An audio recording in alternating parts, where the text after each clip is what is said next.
Le saviez-vous? Le père fondateur du réseau Internet est un Africain. Pour une info cachée, en voilà qui était caché. Le docteur Philippe Emeagwali est un génie comme l'Afrique en compte pêle-mêle.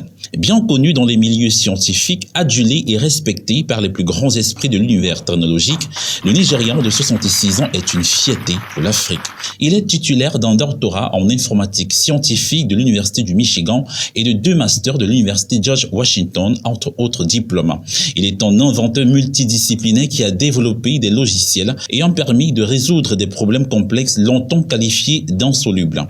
Parmi ses grandes prouesses, le développement dans les années 80 de l'ordinateur de calcul le plus rapide au monde qui donnait à son utilisateur une avance d'une décennie. L'architecture informatique qu'il a conçue a permis à 65 000 processeurs travaillant de concert de réaliser le plus grand nombre d'opérations jamais réalisées par un ordinateur en une seconde, soit 3,1 milliards de calculs. Une première mondiale. Cela représentait 3 fois la vitesse des superordinateurs du moment à 1/5 du coût. Le docteur Emeagwali travaille entre autres au développement de superordinateurs capables de simuler les courants climatologiques sur une période d'un siècle en vue d'enquêter sur le réchauffement de la planète. Il est en 1989 l'un des 2 lauréats du Gordon Bell Prize. Il s'agit de la plus belle haute distinction de la recherche en informatique qui récompense chaque année une exceptionnelle réalisation dans le calcul de haute performance. Il est annoncé en 2004 dans l'enquête du magazine New African sur les 35 meilleurs Africains de tout le temps.